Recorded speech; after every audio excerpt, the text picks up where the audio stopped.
Bienvenue dans Boss IT, le podcast dédié aux coiffeuses et maquilleuses professionnelles et entrepreneuses. Je suis Valentina, moi-même coiffeuse maquilleuse spécialisée dans la mise en beauté de mariage.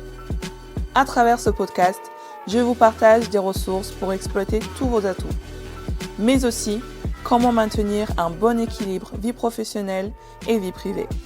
Let's talk the real talk. Belle écoute.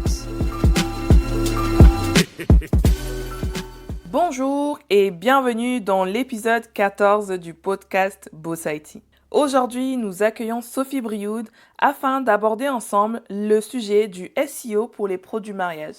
Qu'est-ce que c'est que le SEO? Eh bien, c'est tout simplement le Search Engine Optimization, c'est-à-dire l'optimisation des moteurs de recherche sur Google qui nous permettent d'attirer des clients afin de recevoir ces fameuses demandes de devis. Sophie est également photographe pour Elopement en Norvège où elle réside actuellement. J'espère que cet épisode va t'aider à t'ouvrir sur ce sujet qui est hyper important justement pour recevoir ce qu'on appelle des leads, c'est-à-dire en fait des demandes de devis tout simplement, avoir un site internet qui te permet de capturer l'attention des clients, de futurs clients, jusqu'à ce qu'ils prennent la peine en fait de t'envoyer cette fameuse demande de devis. Mais avant de commencer, je t'informe que tu peux retrouver toutes les informations de Sophie dans les notes de cet épisode, ainsi que toutes les ressources que je mets à ta disposition, toujours dans les notes de cet épisode. Pense bien à t'abonner à ce podcast pour recevoir les notifications de chaque nouvel épisode qui sort tous les mercredis matin. Et je te dis belle écoute. Hello Sophie, comment tu vas? Bonjour Valentina, écoute, je vais très bien, je te remercie. Bah déjà, merci beaucoup à toi de venir sur ce podcast pour enregistrer cet épisode avec moi aujourd'hui. Ça me fait grave plaisir. Je crois que Eh ben, tu faisais partie des premières à qui j'avais proposé d'enregistrer une interview. Donc merci d'être venue et merci d'être là. c'est avec grand plaisir d'être là. Merci beaucoup à toi de m'avoir invitée sur ton podcast. Aujourd'hui, si je te reçois, c'est parce que on va parler d'un sujet un peu particulier et un peu comment dire, une épine dans le pied pour beaucoup de prestataires, mais qui a son importance parce que c'est on va dire le nerf de la guerre qui nous permet d'avoir de la clientèle, c'est-à-dire le SEO, le Search Engine Optimization, c'est ça, qui permet de ressortir dans les recherches Google lorsqu'on recherche un prestataire pour son mariage. Mais avant ça, ce que j'aime ici dans ce podcast, c'est plutôt de parler des personnes et pas spécialement de ce qu'elles font de manière pure et dure, mais vraiment de se dire en fait comment tu as fait de passer à la photographe d'Elopement que tu es aujourd'hui en Norvège où tu résides actuellement à proposer des formations SEO parce que c'est totalement deux choses totalement différentes. J'aimerais que tu nous racontes un petit peu ton parcours. Euh, Tu peux commencer depuis le début, du premier cri quand tu es sorti du ventre de maman, jusqu'à maintenant, tu nous racontes ce que tu veux. Raconte-nous un peu ton parcours qui t'a mené jusqu'à là où tu es aujourd'hui, du coup. Ok, ça marche. Euh, alors, si je pourrais quand même résumer un peu les choses, parce que résumer un bout de vie, ça va faire très long. Moi, j'ai déjà commencé la photo quand j'étais étudiante, euh, donc quand j'étais surtout sur la région parisienne. Je photographiais surtout la femme dans son intimité. Et je photographiais des femmes qui étaient en agence de mannequinat, mais pas que, aussi des femmes qui aimaient la photo et progressivement des femmes qui aussi avaient besoin juste d'avoir des photos pour elles. Et c'est vraiment en ça où je me suis lancée en fait dans la photo. Ensuite, j'ai commencé à faire un peu de photos de mariage, donc en France, les photos, voilà, les mariages traditionnels. Et mais voilà, je me trouvais pas forcément trop à ma place déjà à ce moment-là, mais je le savais pas du tout en fait. Pour moi, c'était juste de la photo de mariage, point, un peu comme tout le monde avait l'habitude de faire autour de moi. Suite à ça, je suis partie en Nouvelle-Calédonie et c'est à ce moment-là où je me suis dit que ce serait bien en fait de me lancer vraiment à mon compte parce que ce que j'ai pas dit, c'est que je suis pas photographe de métier. Disons que j'ai pas fait mes études dans la photo, j'ai fait mes études dans l'environnement et bah, du coup, comme pas mal, je pense de prestataires, parce que ça ne concerne pas que les photographes, hein, je pense se lancer un peu dans cette activité, ça me faisait peur et voilà et c'est en partant en Nouvelle-Calédonie où là, je me suis dit: «Bon, bah, quitte à essayer, autant le faire maintenant» parce que là, on est en train de rebattre un peu toutes les cartes et on refait un peu le jeu et donc je me suis lancée à ce moment-là et c'est à ce moment-là où, l'élevement est déjà venu un petit peu à moi. J'avais vraiment envie de d'aller vers quelque chose de différent parce que comme je disais juste avant, en fait, quand j'étais en France, je me sentais pas forcément à ma place. Il y avait quelque chose que j'arrivais pas à expliquer, mais quelque chose qui était, ouais, vraiment différent de ce à quoi peut-être je m'attendais. Et en arrivant en Nouvelle-Calédonie, je me suis dit: «Bon, bah, quitte à tout refaire, on va essayer aussi de revoir un peu sur l'aspect, vraiment mariage. Qu'est-ce que je pourrais, faire?» Bon, il s'est avéré que c'est pas vraiment là où j'ai percé dans cette activité-là, parce que bon, c'est un autre sujet, mais la Nouvelle-Calédonie, c'était difficile pour moi de faire venir des étrangers et d'avoir vraiment l'approche que je voulais avoir.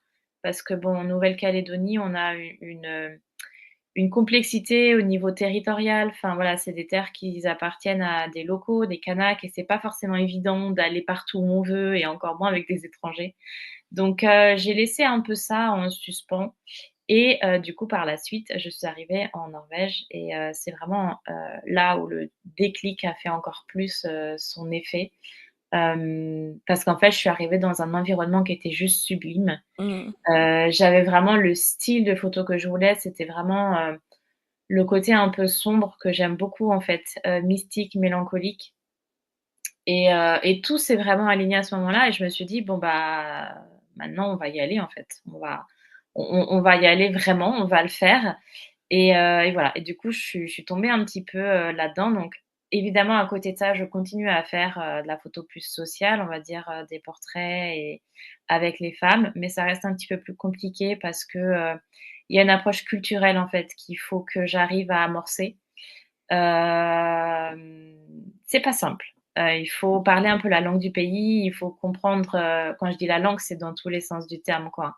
Mmh. Comprendre vraiment comment, la femme fonctionne, est-ce que c'est vraiment un besoin pour elle? Et puis ensuite comment, ouais, comment amener un peu cette offre-là? Donc c'est pourquoi je me suis plus orientée vers mon offre Elevement à 100 parce que là, je me sentais moins bloquée, déjà de par la langue et puis c'est quelque chose, qui était vraiment en moi, en fait, où je voulais vraiment, aller, beaucoup plus en profondeur.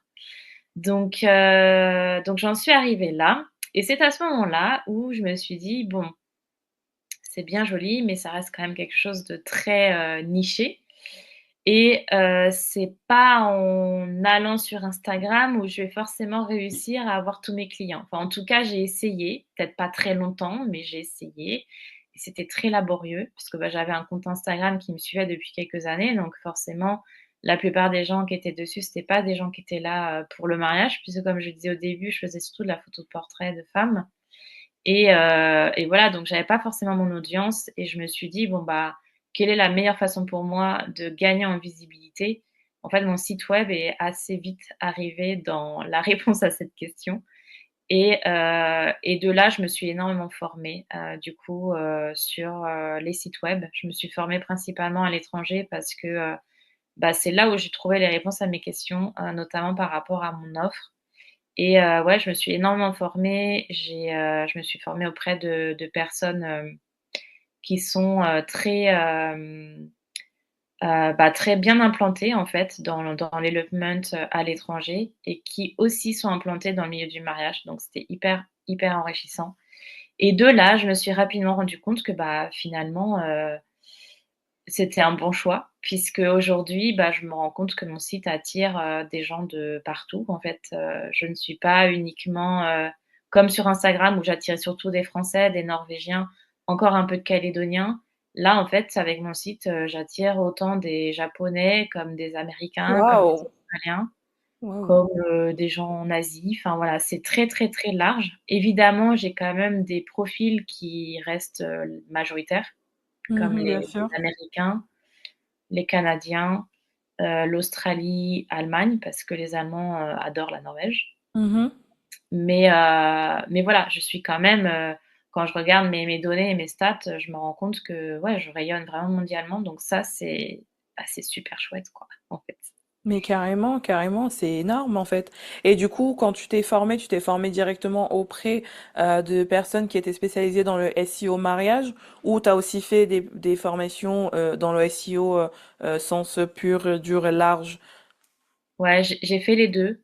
Parce qu'en fait, la complexité que j'ai eue au début, quand j'ai cherché quelqu'un pour m'aider avec mon site, parce que comme vous l'avez compris, du coup, je ne suis pas du tout, à la base, je ne suis pas du tout, experte dans le SEO. Bah, en fait, j'arrivais pas à trouver une personne qui était vraiment à l'écoute de mon business.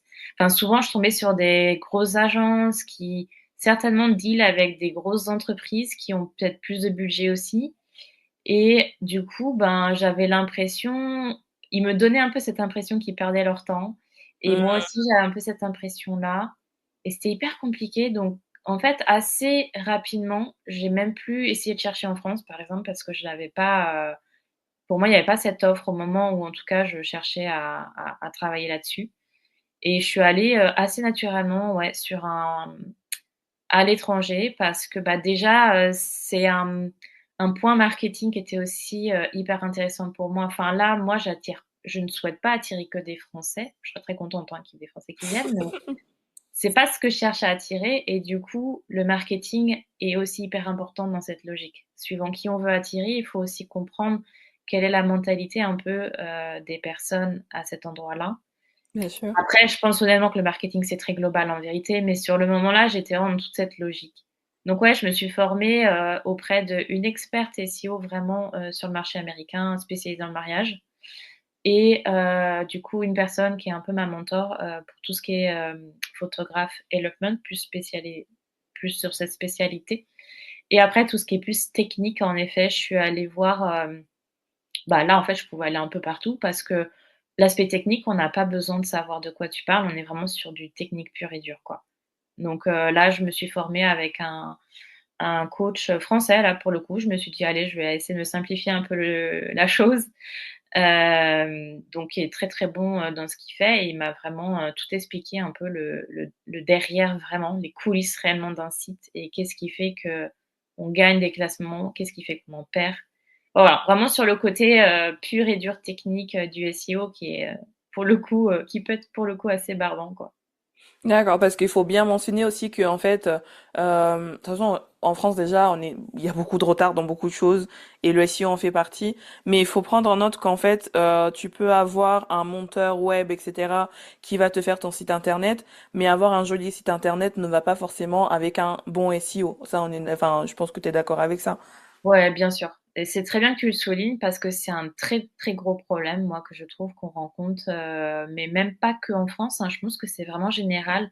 C'est que quand on pense site web, on a l'impression que, on va faire son site et c'est fini, quoi. Enfin, tout est fait. Mm. Sauf que en vérité, il y a certains graphistes qui vont peut-être pousser cette chose-là parce qu'ils ont la connaissance, mais franchement, dans 80 des cas, ce sont des graphistes. C'est pas du tout péjoratif ce que je dis, hein, mais voilà, des graphistes, des web designers, ça reste des web designers. Mm. Ils n'ont pas très souvent, ils n'ont pas la connaissance, voire même des fois la fibre pour, pousser des sites web. Moi, j'en connais, quelques-uns maintenant et voilà et je sais qu'il y a une et unique personne avec qui je travaillerai parce elle comprend vraiment l'intérêt du SEO. Elle est vraiment, très sensible à ça et très à l'écoute également. Mm.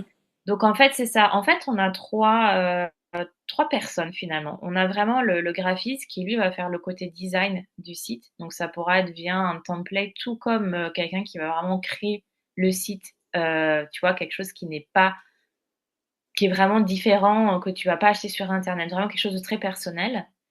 Tu vas avoir le, web développeur qui lui va plus aller vraiment dans le derrière encore du site où lui, il va aller regarder les potentiellement les bugs sur WordPress, les plugins, tu vois? Les trucs vraiment encore plus, techniques Ouais, tout ce qui est et codage après et tout. pardon? Ah, pardon, je t'ai coupé. Je disais tout ce qui est codage, etc., le truc. Oui, voilà, en- codage, oui, après ça peut être tout ce qui est lié aux sauvegardes ou s'il y a des bugs même sur son site. bah, des fois le graphiste, il va pas du tout, savoir parce que comme je disais, il est plus sur le design. Donc ouais, c'est toutes ces choses-là un peu plus tech, quoi. Mmh. Et en troisième point, il y a le consultant SEO, donc tout ce qui va faire qu'en effet, ton site va arriver en première page. Et du coup, c'est là la complexité, c'est que quand quelqu'un fait appel, enfin, veut avoir un site web, une personne lambda qui n'y connaît rien, qui se lance, bah, du coup, elle va évidemment faire appel à un graphiste. Et là, c'est vraiment l'océan, quoi. C'est qu'il y en a des bons, il y en a des très mauvais, il y a vraiment de tout. Mmh. Et c'est très compliqué parce que si on n'a pas la notion du SEO déjà dès le début, on peut très souvent se retrouver avec un site web à la fin qui n'a pas du tout été pensé pour le SEO, qui un site où la personne n'a pas été, même sensibilisée en fait, à l'après justement pour ce Mmh. paramètre SEO et du coup, bah, ça fait que c'est des personnes qui vont derrière arriver vers moi avec un site où malheureusement je vais souvent avoir à leur dire: «Bah, il va y avoir des choses à revoir, quoi». Ça, c'est dur. Ça, c'est dur parce que je peux comprendre, hein, on a déjà, dépensé un certain budget pour faire son site et le design et du coup, c'est difficilement entendable, en fait.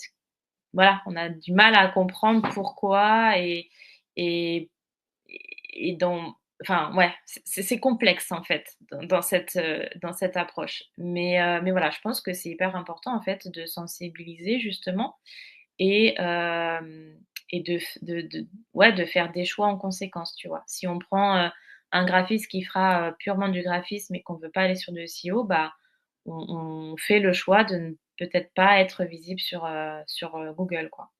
Bon, dans ce cas-là, autant pas avoir de site. Donc toi, qu'est-ce que tu conseillerais plutôt à quelqu'un qui démarre? Je pense que, en fait, je pense que le plus important, en fait, c'est déjà le SEO. Ça, il y a pas de secret. Mais du coup, est-ce que c'est mieux d'aller vers un graphiste qui s'y connaît en SEO ou plutôt un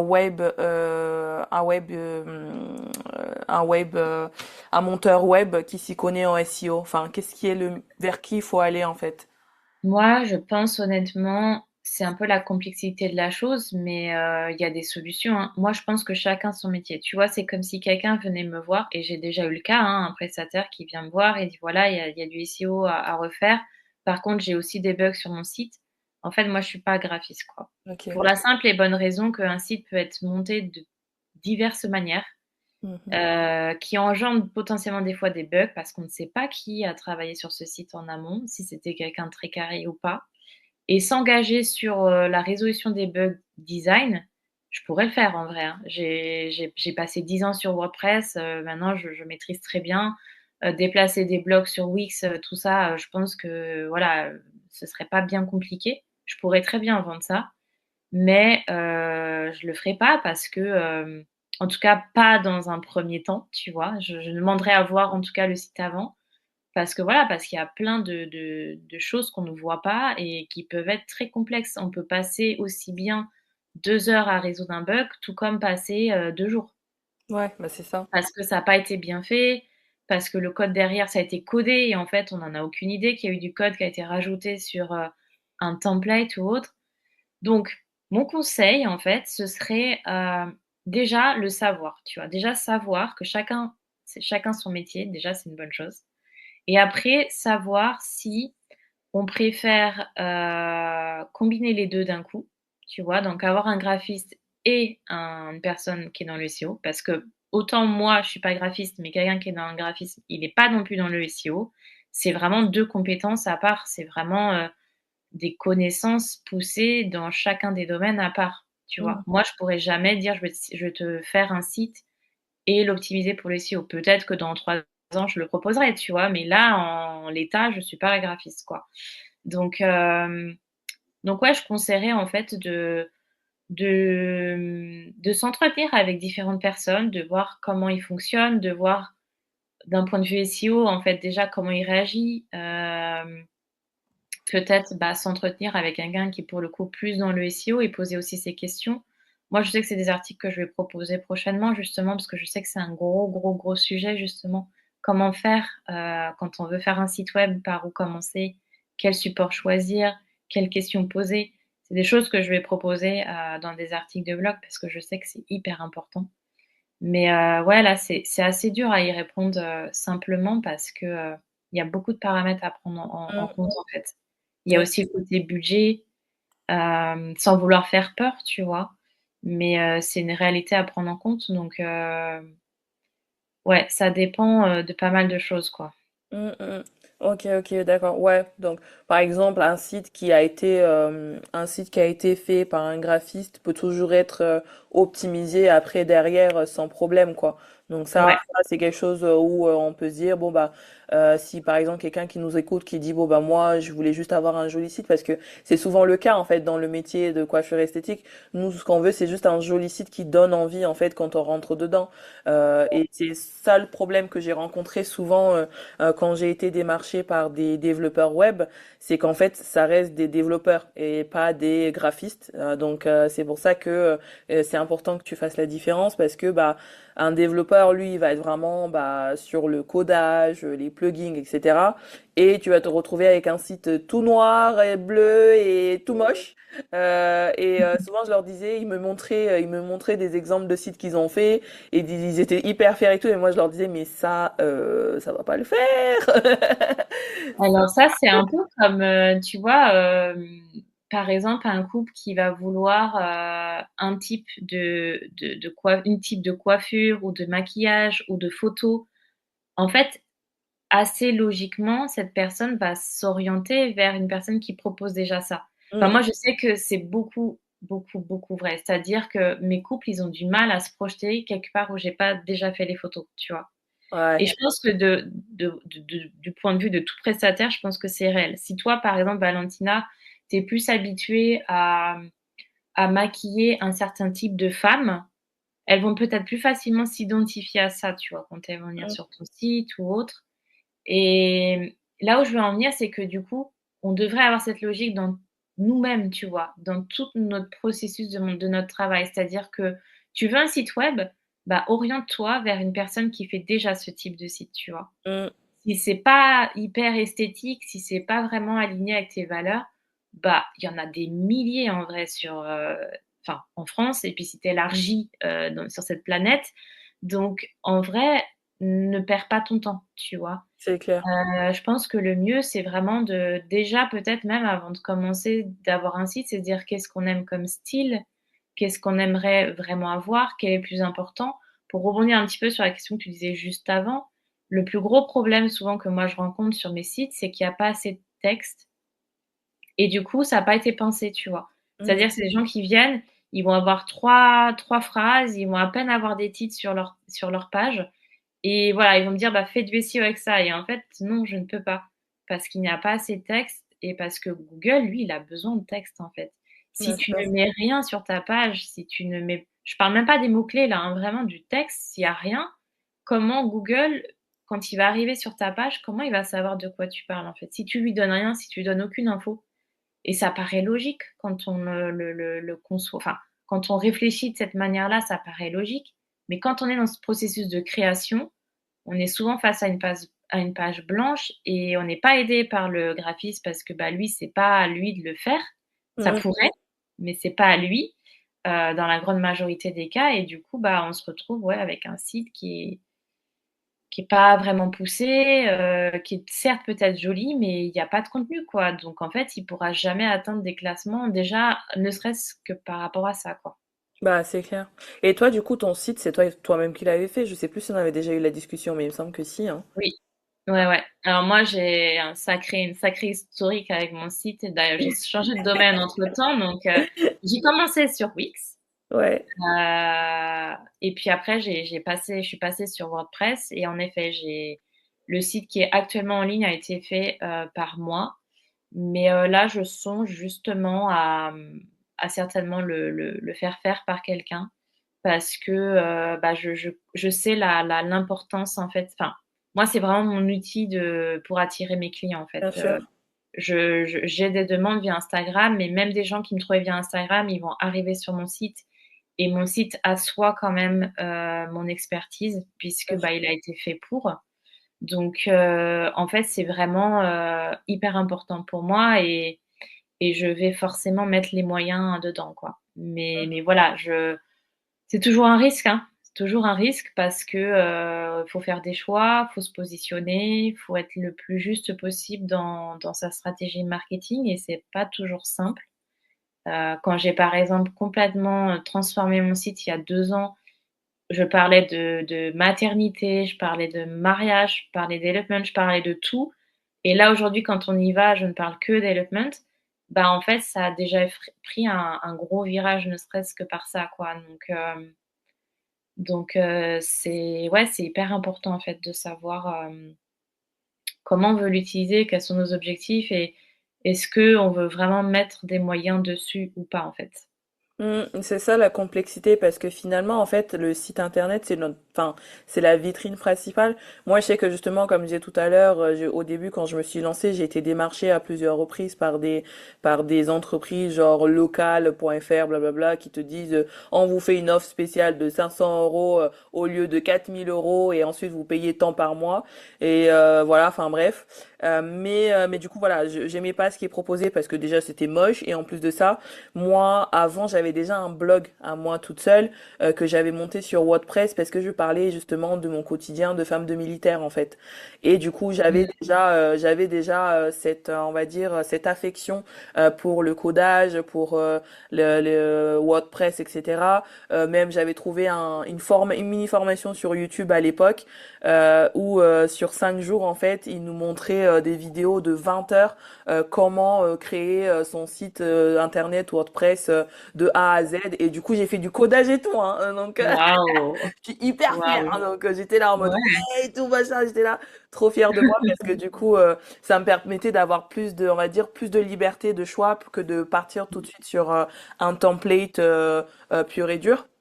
Donc, ce qui fait que, vu que j'avais déjà ce background déjà de sensibilité à un site internet, bah quand j'étais démarchée, à chaque fois, je me disais, bah non, moi, je peux faire mieux entre guillemets parce que Mmh. je sais ce dont j'ai besoin, etc. Mais c'est sûr que j'ai pas une formation ni de développeur web ni de graphiste et encore moins en SEO à l'époque. Bah là, j'ai pris ta formation SEO en décembre dernier, mais sinon avant ça, je faisais vraiment beaucoup au feeling Ouais. parce que bah finalement, c'est des choses logiques. En fait, le SEO, si on a un peu de curiosité, ça reste assez logique. Mais c'est vrai que en prenant ta formation, bah, il y avait des choses que je connaissais pas qui m'ont beaucoup aidé on va dire, upgrade. Et justement, dès que j'ai mis mon site en ligne, le lendemain, j'avais des réservations de rendez-vous, d'appels découvertes, euh, des, euh, Trop bien. enfin voilà, des réservations, etc. Donc c'est pour dire à quel point c'est puissant. Mmh. Et moi, je sais que justement, j'ai ce problème-là qui fait que pour le moment, je me sens pas encore prête à investir en quelqu'un parce que chaque année, je change. Là, tu vois, par exemple, là, il y a moins d'une semaine, j'ai changé le nom de mon Instagram parce que, bah, un peu comme toi, là, tu dis, bah, avant tu parlais grossesse, etc. Maintenant Norvège et maintenant ça a encore changé. Et du coup, qu'est-ce que tu conseillerais justement, qu'est-ce qui fait que maintenant, aujourd'hui, tu te dis, bah là, en fait, je suis prête à laisser cette partie-là à quelqu'un d'autre, alors que sincèrement, ton site, il est magnifique et je me suis dit, il faut absolument que je lui demande de faire le mien, tu vois. Si le jour où je me sentirais prête, moi, je t'avais déjà en tête pour faire le mien, tu vois. Donc, je me dis, bah si elle va voir ailleurs, qu'est-ce qui fait que elle va voir ailleurs?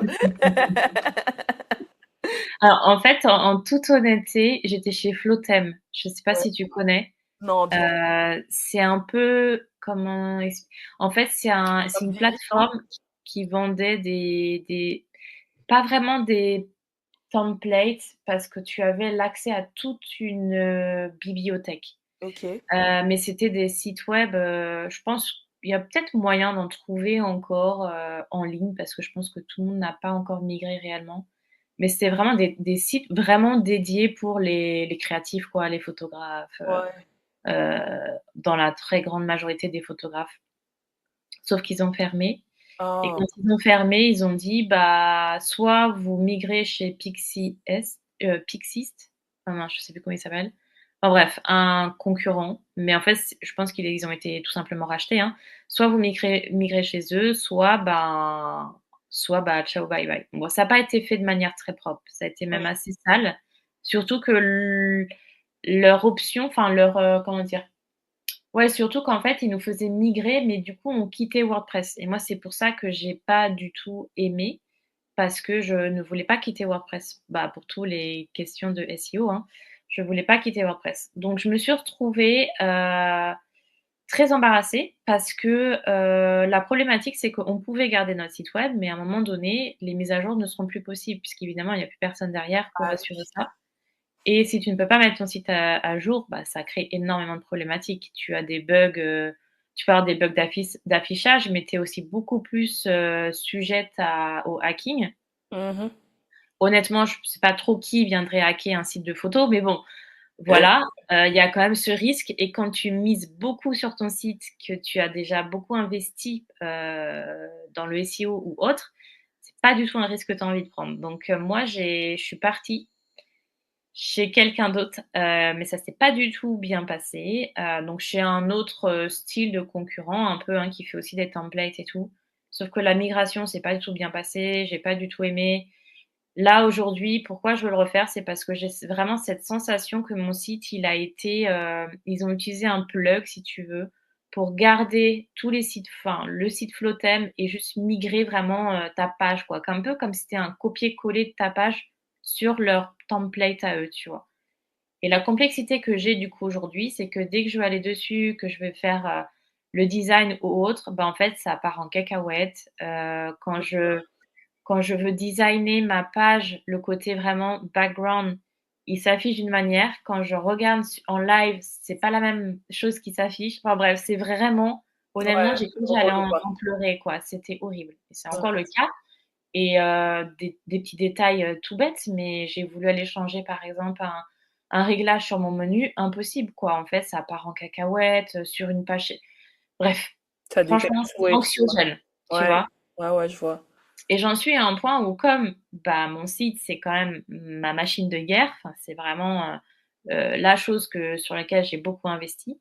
Pour moi, là, je peux pas, en fait, rester sur ça. Parce que la difficulté, en plus, dans tout ça, c'est que le SEO, c'est pas que le design, c'est pas que les mots, il y a aussi toute la machine derrière, le codage, justement, comment ça a été fait, est-ce que c'est propre ou pas? Il y a énormément de critères, en fait, que Google prend en compte, donc c'est impossible de les lister tous. Mais grosso modo, tu vois, il y a tout ça qui est vraiment pris en compte. Et moi, je sais qu'il y a des paramètres sur lesquels je n'arrive pas à jouer parce que, bah, ouais, c'est pas propre en fait. Ça a pas été fait correctement. Donc, j'ai perdu beaucoup d'argent. J'ai vraiment les boules. Mais voilà, aujourd'hui, j'ai vraiment envie d'aller bah, laisser justement cette partie-là à quelqu'un qui travaille très très bien, Mhm. qui fait ça vraiment. Elle a fait mon site SEO justement. C'est très propre. Quand j'ouvre mon WordPress sur mon site SEO, il y a tout qui est en vert, tout est propre, tout est clean, tout est normal en fait. Donc je suis vraiment aux anges et du coup ouais, je veux déléguer ça parce que c'est pour ces aspects-là en fait qu'on voit pas forcément quand on va dessus. Hein. Mhm. Quand on va dessus, oui, il peut être joli et tout, mais je Le cherche vraiment background. la perfection, tu vois? Il y a des détails, hein, mais quand tu arrives sur ma page d'accueil, il y a les 2 titres qui sont trop collés, par exemple. Ça, c'est un détail, mais du coup, j'arrive même pas à les décoller. Mon menu qui est pas, parfaitement, enfin bref, plein de petites choses, tu vois, qui me conviennent pas, quoi. Mm. Donc je sais, hein, je sais, c'est vraiment complexe et j'aimerais vraiment, hein, honnêtement, j'aimerais vraiment pouvoir accompagner quelqu'un sur tout, mais humainement, c'est pas possible parce que je suis aussi photographe et parce que c'est un métier, parce qu'il faut aussi avoir le regard un peu, du graphiste, tu vois? Enfin, Bien moi, sûr. j'ai le regard d'une image qui est bien composée, qui est jolie, qui a des belles couleurs, mais après, mettre une jolie police, même mettre une palette de couleurs, tu vois? Créer cet univers, j'en suis pas là, enfin, c'est pas mon domaine, quoi et je Ouais. suis très honnête là-dessus donc Valentina, si un jour tu veux te lancer, j'aurais une personne notamment à te recommander qui est très, très bonne dans ce qu'elle fait et je pourrais, également t'accompagner si tu veux même pousser vraiment ta machine, tu vois, derrière dessus.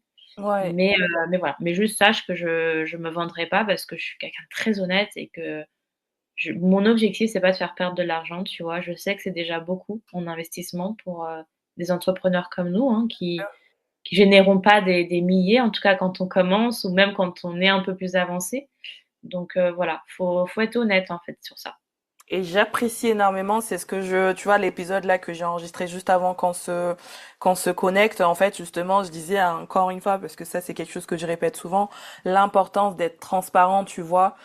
Et juste avant, justement, je disais dans mon épisode, je vais préférer 1000 fois travailler avec quelqu'un qui me dit, bah, je sais pas, plutôt que quelqu'un qui me dit, bah, je sais, et qui au final, bah, va me faire n'importe quoi, tu vois. Ouais. C'est la preuve, bah, aucun souci, parce qu'en plus, bah, c'est ça qui est bien parce que du coup bah il y aura cette autre personne là qui va avoir ce côté on va dire plus technique, mais du coup toi tu vas quand même parce qu'on va parler un peu plus de ce que toi tu proposes, notamment ta formation que j'ai pris sur le SEO où on peut le faire en autonomie, mais aussi je me semble que tu proposes aussi des choses, des accompagnements où tu peux aider les personnes, il me semble. Enfin, je te laisse développer un peu plus. Ouais, ouais, ouais, ouais. En fait, j'ai voulu créer les 2 parce que, il y a ces personnes qui veulent toucher à tout, qui veulent apprendre par eux-mêmes, bah, genre moi, hein. Genre moi quoi. Donc enfin voilà, il y a des gens qui veulent apprendre et c'est très bien et je pousse vraiment à ça. Donc c'est pour ça que j'ai créé cette formation SEO justement, Ouais. spécialisée pour les prestataires de mariage.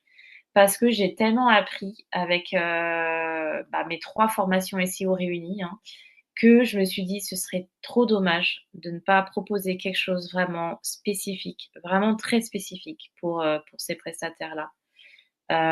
Donc grosso modo, cette formation, elle aide à aller droit au but, à éviter tous les jargons SEO. Là, on va pas aller dans les je vais pas parler de la technique, de tous les aspects techniques du SEO, hein, clairement, mais je vais vraiment rentrer dans le vif du sujet de comment déjà comprendre comment fonctionne Google et comment réussir à trouver les bons mots-clés, à créer du bon contenu. Parce qu'en fait, tout ce que représente cette formation, c'est toutes ces petites choses que ne font pas les gens actuellement. Mm. Même des gens qui sont en première position, j'ai pu remarquer parce que j'en ai audité de mon côté perso, hein, vraiment beaucoup. En fait, il y a même des gens qui sont en première position actuellement qui n'ont pas un site, super, dingue quoi. C'est-à-dire qu'ils ont créé un peu de contenu, ils ont très souvent de l'autorité. L'autorité, c'est ces fameux liens qu'on reçoit de l'extérieur et Mhm. qui font que notre site du coup devient populaire. Donc ils ont ça, mais ils ont pas tant de mots-clés que ça, ils génèrent pas tant de enfin ils sont pas si compliqués à détrôner d'une certaine manière. Mhm. Et donc du coup, je me suis rendu compte qu'en mettant déjà ces actions-là en place, c'est-à-dire comprendre comment fonctionne Google, trouver les mots-clés qui correspondent à notre niche, mettre les mots-clés là où il faut sur notre page, avoir une stratégie blogging qui soit cohérente et qui permette d'aller directement chercher son client, et puis chercher aussi ces fameux backlinks pour avoir l'autorité. Enfin, toutes ces choses-là, si déjà ça, on le fait de manière, bien, correcte, bah, en fait, déjà là, on peut, arriver, sur une page 1. Mhm. Évidemment, ça demande du travail parce que même si la formation est assez courte dans les vidéos, il y a quand même de la réflexion à avoir. Très souvent, quand on se lance, on ne sait pas toujours poser ces questions sur, quel client on veut vraiment attirer, tu vois? Mhm. On est beaucoup de prestataires où on répond à pas qu'à un type de client, tu vois? On va répondre à différentes sortes. Je pense aux maquilleuses, elles sont peut-être pas que maquilleuses pour les mariages, elles sont peut-être aussi maquilleuses pour le cinéma, pour des événements, tu vois? Et là, ce qui est compliqué, c'est que si on ne comprend pas qu'il faut vraiment personnaliser notre message par page, déjà, on va avoir du mal à trouver un mot-clé pertinent et en plus, quand la personne, elle va arriver sur notre site, elle va se dire: «Bah, en fait, je comprends pas, elle dit qu'elle fait du mariage, mais elle a j'ai l'impression qu'elle parle un peu de tout finalement», donc c'est hyper perturbant, quoi. C'est ce qu'on dit souvent dans le business, hein, avoir un message par client, enfin, tu vois, un message fort et pour le site, c'est exactement pareil. Donc, donc ouais, cette formation, elle permet vraiment bah, de recentrer un peu tout ça, de se repositionner, de comprendre les objectifs qu'on veut et de trouver cette structure, en fait. À côté de ça, bah, j'offre aussi parce que pour moi, c'est hyper important, en fait, qu'on comprenne d'où vient notre trafic parce que je reçois très souvent des messages de personnes qui me disent: «Ah bah, moi j'ai 100 visites par mois». Honnêtement, je vais sur le site, je me dis: «C'est impossible, il y a aucun mot-clé sur ce site web», tu vois? Donc je lui dis: «Mais où est-ce que tu vois ces données-là?» Et en fait, très souvent, c'est des personnes qui prennent les données, sur des supports X ou Y, même des fois des choses que j'ai pas entendues moi, Alors qu'il y a une façon simple, c'est d'aller sur la Google Search Console, en fait. Oui. Et c'est l'outil principal gratuit de Google qui te donne une vraie donnée fiable sur ton site. Donc tout ça, je l'explique en fait dans la formation de manière à ce que bah, les gens ils aient enfin vraiment les outils nécessaires pour se positionner.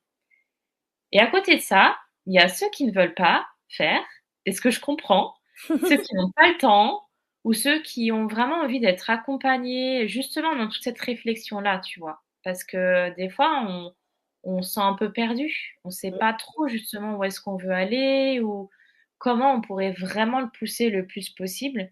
Donc là, en fait, j'ai, également un accompagnement qui est 100 sur mesure, qui est 100 focus sur la personne. Donc là, c'est un gros travail en fait. Je vais déjà aller voir d'un point de vue technique, faire un audit très approfondi sur le site, voir s'il y a des bugs, parce qu'avant de faire de l'optimisation, bah, il faut que le terrain soit propre, hein. C'est un peu comme si on voulait faire du design dans une maison où il y avait tas de, un tas de trucs dans cette maison et tu as du mal à voir le potentiel parce que tu vois, c'est encombré, quoi. Donc là, voilà, je fais un peu un gros cleanage. Et derrière, on va vraiment parler de stratégie marketing aussi sur le site. Donc, qui c'est que tu veux attirer? C'est quoi ta priorité? Je vais même pousser les gens sur c'est quoi ton rêve en fait, parce que c'est ça qu'on va aller chercher avec Google in fine, tu vois. Pas Mm. forcément directement sur ta page d'accueil, hein, mais sur toute la stratégie qu'on va mettre en place. Et donc on va travailler évidemment la stratégie blogging, la stratégie de backlink. En fait, c'est un travail où la personne est vraiment c'est moi qui fais, mais elle est quand même aussi là, quoi. C'est-à-dire que sans elle, je peux pas avancer sur des éléments comme son client cible, comme valider des mots-clés. Donc voilà, il y a vraiment un travail en main dans la main qui est très intéressant. Et là, je songe peut-être même à continuer un petit peu. Enfin, c'est pour ça d'ailleurs, je me suis pas trop fermée et que je m'appelle Harmonia Consulting. C'est parce que j'ai pas envie de me fermer que au SEO. Là, je songe aussi peut-être également à aider aussi dans la conversion, parce que j'ai eu des demandes de personnes qui me demandaient si justement tu vois, une fois que la personne elle a envoyé sa demande, bah qu'est-ce qui se passe derrière? Tu sais un peu la crainte de se dire bon bah super, j'ai fait un super travail, mais maintenant je fais quoi? Donc ouais, je les accompagne. Je pense que je vais proposer aussi quelque chose là-dedans, tu vois, accompagner vraiment jusqu'à la signature en fait. Ouais, ouais. Avec le client. Parce qu'en fait, c'est quelque chose qu'on ne se rend pas compte. Moi-même, j'en avais pas conscience. Je m'étais dit: «Oh, le plus dur, vraiment le plus dur, ça va être de trouver enfin, que les gens me trouvent». Tu Mm. vois? Pour moi, c'était vraiment le et en fait, une fois que j'ai passé ça, je me suis rendu compte que le plus dur, c'était vraiment de signer, en fait, ces clients. Oui. C'est pas qu'ils nous trouvent, hein, vraiment pas, hein, mais qu'ils nous signent, ouais. Ouais, ouais, ouais, parce que tu peux avoir, je sais pas, tu peux avoir 100 personnes qui te trouvent, mais tu peux n'avoir que 10 qui signent, en fait, tu vois, par exemple, pour donner un exemple comme ça. Et je trouve que c'est une phase qui est hyper importante, la phase de prospection. Enfin, une fois que, dès que tu reçois la première demande de devis, en fait, pour moi, c'est une phase qui est hyper importante.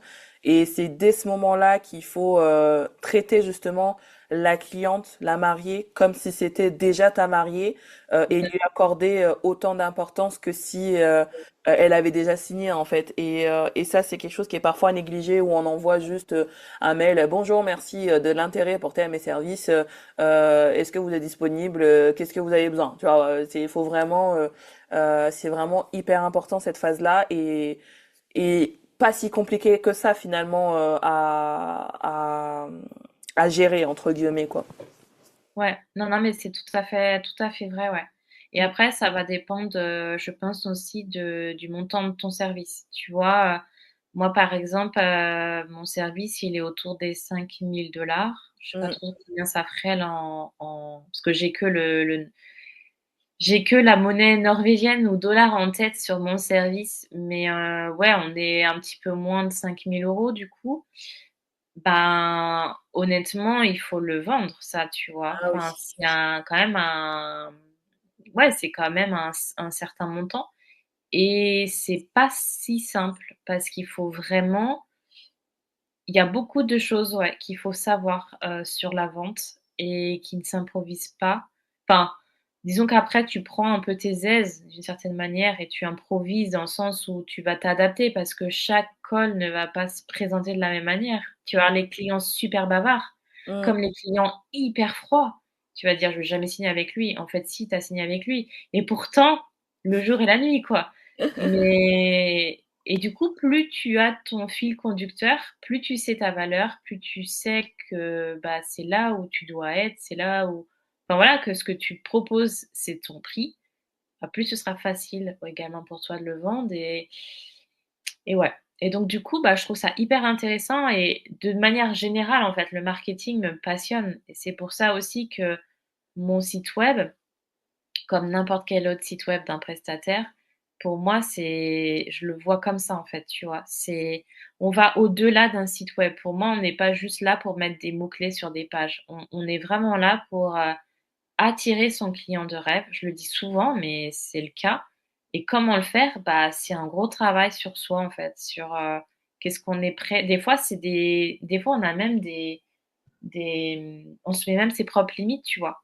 On va pas vouloir aller sur certaines choses parce qu'on se dit: «Oh, mais je vais comment enfin, tu vois? Je vais jamais y arriver ou je suis pas sûre d'être prête» et on se le dit pas, hein, mais c'est indirect et tout ça, bah, c'est hyper intéressant et c'est bien de pouvoir le travailler. Il y a un peu de psychologie, quoi, au final dans tout ça, C'est mais clair. j'ai du mal à l'envisager autrement, tu vois? Pour moi, c'est quand j'ai quelqu'un en appel, ben, surtout pour l'accompagnement, hein, parce que pour la formation évidemment, on va pas, jusque-là, mais quand j'ai quelqu'un en appel, c'est vrai que je pose vraiment ça parce que c'est hyper important, en fait. Bah oui, non, non, mais c'est clair, c'est encore une fois, c'est, si on n'a pas de stratégie, si on n'a pas de, on va dire, de chemin à parcourir, bah en fait, c'est sûr que oui, tu peux avoir un joli site, tu peux avoir un joli site qui ne te rapportera pas de clients, mais tu peux aussi avoir un joli site qui te rapporte des clients, mais si ensuite tu ne sais pas comment gérer ces clients qui arrivent, bah en fait, tu peux avoir investi autant que tu veux dans dans cette partie-là, mais aussi après la partie après qui et l'onboarding client, qui est aussi autant important que l'offboarding en fait, parce que souvent dans le milieu du mariage, comme c'est pas une clientèle qu'on va vouloir fidéliser, je suis une passionnée de marketing. Ouais, je vois ça. Parce que souvent dans le mariage, en fait, on se dit, oh, bah, de toute façon, on les fidélise pas. Donc, en fait, ça y est, on les fait rentrer, on fait notre prestation et ciao, bye bye, on demande l'avis et au revoir. Et c'est fini. Alors que non, il y a tellement de choses qu'on pourrait faire, justement, pour pas forcément fidéliser, mais garder le lien, mais genre tout simplement, un an après, leur envoyer joyeuse noces de coton, tu vois, par exemple, juste quelque chose comme ça. Donc, en fait, c'est ton site internet qui soit joli, c'est très important, mais qui soit bien référencé, c'est très important. La façon dont tu accueilles ton client est hyper important parce qu'on n'a jamais une deuxième chance de faire une première bonne impression. Ouais, Et ensuite, une fois que tu l'as, bah, il faut en prendre soin. Ça, tu sais déjà faire. Ça, la majorité des prestataires savent le faire, bien s'occuper des clients. Mais aussi, il faut penser à l'après. Une fois que tu as fini le mariage, bah, qu'est-ce qui se passe après? Et bah, il faut quand même continuer un petit peu parce que bah, les clients t'ont payé, ils ont pris la peine de te choisir, etc. Donc, il faut leur montrer que bah, en fait, oui, t'es content de recevoir leur argent, mais t'es aussi content d'avoir participé à leur mariage, tu vois. Donc, ouais. Mais c'est hyper important, quoi. c'est hyper pertinent ce que tu dis parce que je pense surtout aussi à vous, les maquilleuses coiffeuses. Mm. Une fois que vous avez fini, c'est vrai que c'est fini, mais en vérité, une mariée, elle va avoir des copines qui vont se Et c'est marier clair, c'est et en clair. fait, si par moment, bah, évidemment, on dit pas d'aller tous les mois: «Hey, salut!» prendre des nouvelles, hein. Oh! Mais si dans ton processus, tu dis: «Allez, ouais, dans les 6 mois, je vais leur, souhaiter un» alors je sais pas c'est quoi 6 mois? C'est l'anniversaire de quoi, Non, mais tu vois, par exemple, là, tu vois, enfin, moi, j'ai mis en place tout un truc emailing où, par exemple, après le mariage, je leur envoie un petit message, mais vraiment purement personnalisé, où j'essaie de récolter des informations par rapport à ce qui s'est passé pendant le temps que je les ai suivis, pour leur dire, tu vois, là, par exemple, là, dernièrement, j'avais une mariée qui, comme moi, elle voulait être impératrice, tu vois. Tu vois, donc envoyer un petit message comme ça, nana. Et puis généralement, tu vois, à Noël, je leur envoie un petit joyeux Noël, c'est bientôt votre année, vous allez vous marier l'année prochaine, blablabla. Dans Noël, c'est quoi? C'est le 25. Du coup, il y a 6 jours avant le Nouvel An. Donc dans 6 jours, c'est votre année. Aïe, c'est la fiesta, tu vois, Ouais, etc. Et puis le dernier message, bah, c'est un an après le mariage, je leur envoie un petit message, ça y est, ça fait un an déjà, oh là là, le temps passe vite, joyeuses noces de coton, blablabla. Ouais. Tu vois, juste des petits trucs comme ça. Et du coup, bah, si, imagine dans un an, elle a des copines qui, comme tu dis, des copines, des cousines, des sœurs, qui vont se marier, elle va se dire, ah, regarde, moi j'avais une prestataire qui était géniale. Ouais. Voilà, tu Ouais, vois. c'est ça, ouais. C'est que c'est ne pas tomber dans les oubliettes et de manière à ce qu'en C'est ça. effet, quand cette personne va dire: «Ah je» en plus, ça me fait penser, c'est que les maquilleuses et les coiffeuses, c'est super dur à trouver, hein. Enfin, je veux dire sur internet, il y en a vraiment peu, Non. très, très peu Mm. et pourtant, je crois que c'est une donnée que j'avais lue sur, le livret Énormément. de mariage, mariage.net. Ouais. Il disait que c'était un des prestataires les plus durs à trouver, mais je pense que c'était, ça devait être forcément en lien avec ça parce que honnêtement, moi-même, je suis pas dans la recherche de me marier, hein, mais je pense que je mets maquilleuse, mariage, reine, je sais pas, je dis n'importe quoi, ce serait assez intéressant de voir qui c'est qui en ressort, quoi, parce que c'est Mm. ouais, c'est vraiment pas simple à trouver. Ou alors sinon, bah, les mariés, je pense qu'ils finissent dans les salons de coiffure et de maquillage, ce qui n'est pas, un mal en soi, hein, c'est pas Mm. du tout un jugement. Mais, c'est vrai que d'un point de vue photo, bah, ou même organisation, hein, peut-être que des fois, c'est pas forcément le plus optimal, quoi. Mm. C'est Bah là, dommage. tu vois, bah ça m'étonne pas parce que ça c'est quelque chose qui revient souvent à mes oreilles quand j'ai mes mariés. Je leur demande comment vous m'avez trouvé, etc. Souvent elles me disent sur Instagram, sur Internet, mariage.net, etc. Et là, tu vois, j'ai une mariée là à qui j'ai fait son essai samedi là à Londres. Et du coup, je me suis dit, putain, je vais quand même lui demander, mais pourquoi moi, en fait, parce que son mariage, Mmh. il est à 6 heures de chez moi, tu vois, par exemple, déjà, et on a fait son essai à Londres. Et je lui dis, mais vous avez pas trouvé quelqu'un de plus proche de votre lieu de mariage? Elle me dit, j'ai trouvé personne. Alors que c'est quand même dans le sud de la France, elle a trouvé personne, c'est vers Toulouse son mariage. Et elle me Mmh. dit, j'ai trouvé personne, il y avait que vous. Et du coup, je lui dis, bah, trop bien pour moi. Mais, Clairement. mais ça m'étonne pas parce que j'en connais plein des coiffeuses maquilleuses qui n'ont même pas un site internet, tu vois. Ouais. Elles ont juste Instagram, mais elles n'ont pas de site internet. Alors que si tu veux une clientèle, justement, la clientèle qui paye, elle se trouve sur Google et pas Bien sur sûr. Instagram. Parce que, Bah, disons qu'elles peuvent aussi, mais je trouve que c'est plus difficile quand même une ouais, maquilleuse, même sur Instagram, oui, ouais, si, je pense que tu peux, hein, très bien mettre, aussi ces mots-clés-là, quoi. Mais c'est vrai que Google, c'est quand même c'est même un comment dire? Même un client qui va te trouver sur Instagram, il ira sur ton site web, en fait. exactement. Honnêtement, il y a aucun marié, il faudrait questionnez-les, hein, si vous vous posez ces questions-là, mais il y a aucun marié qui va te dire: «Je vous ai trouvé sur Insta et bingo, on est parti Mm. là-dessus sur Insta». Non, parce qu'en fait, les 2 doivent jouer ensemble et c'est pour ça que je vais jamais dire qu'il faut pas Insta. C'est important de l'avoir, Les deux mais pour sont moi, les 2 doivent vraiment jouer ensemble et ils ont chacun la stratégie. Insta, pour moi, c'est pour gagner en visibilité, montrer qu'on est quand même là, parce qu'il y a des mots-clés, en les tapant, bah, on ressort quand même dans les requêtes. Montrer qu'on est quand même là et Instagram et pardon, le site web, il doit asseoir ça, en fait. Il et- doit confirmer, en fait, les choses et c'est ce que cherche d'ailleurs un couple. Un couple qui veut se marier, il va aller sur le site pour voir les prix, voir s'il y a des avis, parce qu'évidemment, il faut les mettre tout au long du site, enfin, à des endroits stratégiques, mais voilà. Il va vouloir voir, bah, un petit peu l'univers et tout, mais il va vraiment aller au-delà, en fait, du côté humain, qu'on montre plus sur Instagram. Donc clairement et ça me fait penser à une histoire, assez similaire pour moi aussi. J'ai eu exactement la même histoire que toi. Bon, moi, je suis pas maquilleuse, hein, mais c'est un couple, il venait d'où? Israël, un gars, en fait, qui me contacte un jour pour aller, faire une demande en mariage à la Trolltunga. La Trolltunga, c'est une randonnée qui est très célèbre en Norvège. Ok. Il y a énormément de gens qui la font par an. Hem Et en fait, ben, moi, je me suis positionnée. J'ai créé un article de blog où j'ai, parlé de faire un mariage à la Trolltunga et en discutant avec lui sur cette fameuse randonnée, parce que du coup, je suis rentrée avec eux, de la randonnée, je lui ai demandé, je lui ai dit: «Du coup, tu m'as connue comment?» Et en fait, il m'a dit: «Comme toi et ta mariée», quoi. Elle m'a dit: «Bah, il y avait que toi, sur Google qui parlait de la Trontunga, de mariage. Enfin, je veux dire, de vraiment une photographe, hein, parce qu'il y avait le site officiel de la Trontunga, mais. Et du coup, bah oui, enfin, en fait, il y a énormément d'opportunités. Ça me fait rebondir sur ça, c'est que c'est beaucoup. J'entends souvent dire, mais il y a pas de place, c'est trop concurrentiel. Et puis, qu'est-ce que je veux dire? Tout a été déjà dit. Mais en fait, non, quoi.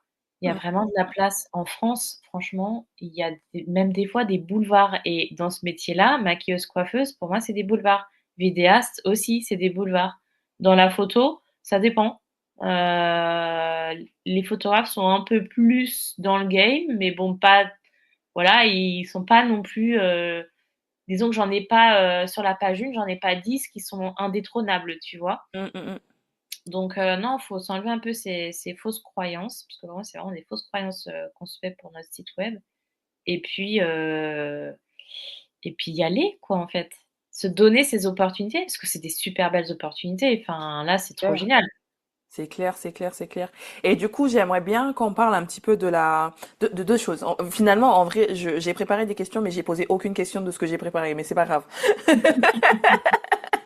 Alors, première question par rapport, parce que tout à l'heure on parlait de Instagram et site internet.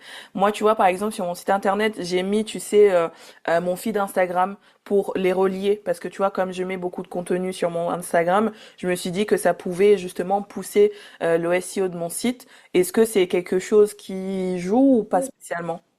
Ça peut, je pense que ça va dans les 2 sens. Moi, par exemple, j'ai installé un outil qui s'appelle Hotjar et qui permet de regarder le comportement des utilisateurs sur ton site. Donc, ce Ouais. que je vais te dire là, c'est confirmé. J'ai vraiment étudié pendant de nombreux mois. Là, je le fais un petit peu moins en ce moment, le comportement des gens. Et oui, il y en a, une fois qu'ils arrivent en bas de la page, ils vont aller jumper sur le Instagram, s'ils sont pas arrivés via Insta, tu vois. Mais Ok. il y en a aussi énormément, bah, enfin ça je l'ai déjà dit, hein, mais il y en a aussi énormément qui arrivent via Instagram. Ok. Donc en fait, là où c'est intéressant, c'est que si une personne t'a trouvé via Google et elle a envie de voir un peu, peut-être justement le côté un peu plus vraiment humain, journalier de la Ouais. personne, tu vois, elle va pouvoir aller voir. Et souvent, c'est du contenu qu'on on présente pas les choses de la même manière. Enfin, moi, sur mon site, je mets peut-être ça changera, mais pour le moment, je mets pas de portfolio, vraiment sur mes reportages, tu vois? Mhm. Je mets plutôt des photos que je dispatche un petit peu sur mes différentes pages, même mes articles de blog. Sur mon Insta, maintenant qu'on est ouvert à 10 posts, tu sais, là, en carrousel, je Ouais. vais plus facilement essayer de créer une histoire. En fait, mon Instagram raconte plus, le côté storytelling, quoi, Ouais. que mon site web. Le site, il est Donc en vraiment fait là en vitrine, en fait, finalement. C'est vraiment la vitrine. Et, euh, et moi, je sais que, par exemple, je vais le mettre à jour une fois par an. Genre en janvier, en novembre ou janvier, c'est pendant les périodes creuses, en fait. C'est là où j'ai le temps. Du coup, en fait, c'est le site, il est figé généralement pendant toute l'année. Il n'y a aucune nouveauté dessus. Et j'en reviens sur une autre question. À quelle fréquence il faut renouveler son site internet? Et aussi pour la partie blogging, je fais deux questions en un.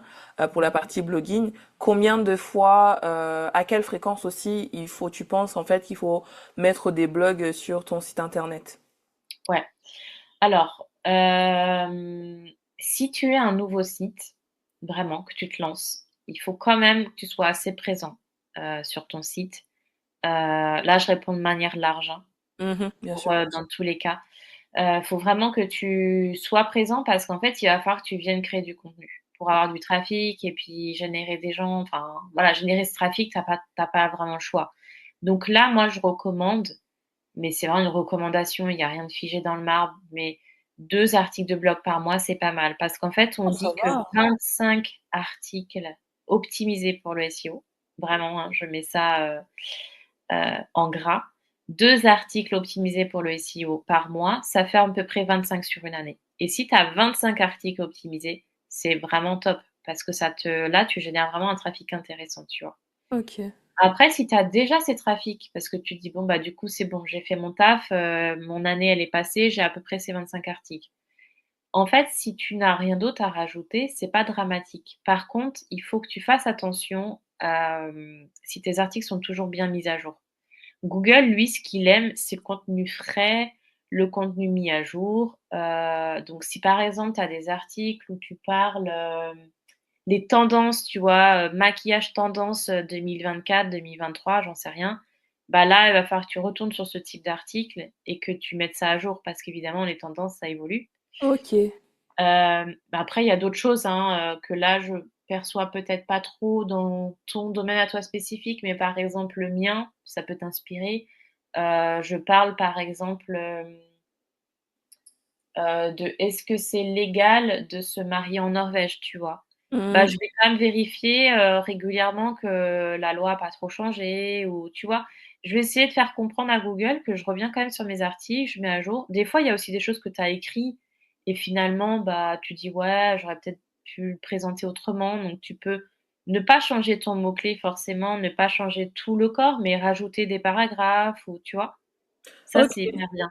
Ok, du coup, en fait, finalement, c'est mieux de mettre à jour un article déjà existant plutôt que, par exemple, je sais pas, chaque année de mettre les tendances 2023, puis les tendances 2024, puis les tendances 2025, puis etc., etc. Vaut mieux Ouais. revenir sur 2023 et le changer chaque année, en gros. Sur une année, c'est mieux parce qu'en vérité, il sera plus lu. Enfin, qui ira voir les tendances 2023 quand on sera en 2028, tu vois? Ok, Personne va être dans cette logique de dire: «Oh, attends, 2023, qu'est-ce qu'on faisait?» Enfin, ok. tu vois? Oui, oui, bah oui, oui, Enfin, oui. parce que 2023 est une date un petit peu, lambda. Peut-être qu'on dirait mariage l'an 2000, ça aura peut-être plus d'intérêt, mais là, ce qui est pertinent, c'est de consulter aussi les outils SEO et de voir un petit peu ce qu'il en ressort, tu vois? D'accord. En général, quand on parle de tendance, c'est qu'on veut vraiment les tendances, bah, c'est les choses fraîches, tu vois? Qui Hmm. la tendance, quoi, hein. Donc faut essayer de réfléchir dans la logique aussi de du mot et de l'intention. On parle beaucoup d'intention en SEO, c'est vraiment le fait de quand on parle d'un sujet, bah, on va rester sur ce qu'on disait, par exemple, une mariée qui chercherait un peu les tendances maquillage, coiffure pour 2025. Faut qu'on réfléchisse en se mettant à sa place, en fait, et en se disant: «Bon, je suis à la place de cette mariée. Qu'est-ce que, indirectement, elle veut savoir, en fait?» tu vois? Dans ça. Les tendances, 2025. Est-ce qu'elle a pas, peut-être qu'elle a aussi envie de voir un peu ce qui se faisait déjà en 2000, tu vois? Hmm. Et puis on voir un peu les évolutions et vers où on est aujourd'hui. Ou peut-être que non, elle s'en fiche complètement et que toi, tu as pas non plus envie de bloguer sur ça et que tu as vraiment plus envie de vraiment inspirer. Peut-être même, parler de certains prestataires avec qui tu travailles et que tu as envie de les mettre en avant parce que tu aimerais bien bosser avec eux. Enfin, tu vois, il y a vraiment un côté stratégique aussi à avoir finalement dans le blogging. Pour moi, c'est pas, bloguer pour bloguer, c'est vraiment, ouais, réfléchir comment tu peux attirer les choses à toi, en fait, de manière positive, tu vois? Hmm. Ok, Parce ok. que derrière un mot-clé comme ça, tu vas avoir énormément de personnes. Donc il faut quand même que tu arrives un peu à filtrer ces gens-là, tu vois? Si par exemple, toi, ta tendance, c'est d'aller, sur un truc hyper vintage, mais il y a d'autres tendances, tu vois? Mais tu as plutôt envie de parler sur le côté vintage parce que les autres tendances, c'est pas ton truc, vraiment. Tu vois, tu as pas envie de faire ça, c'est pas ta façon de travailler ou c'est pas ton univers. Bah, du coup, ça sert à rien de bloguer sur tout ça, si au final tu as plutôt envie d'aller vraiment sur une tendance spécifique. Tu vois ce que je veux dire? Oui, oui, oui, tout à fait, tout à fait, tout à fait. C'est hyper intéressant tout ça.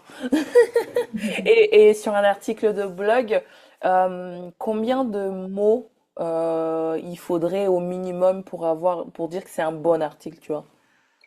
Alors là, c'est super difficile d'y répondre parce que quand on crée un article de blog, il faut, étudier la concurrence, en fait.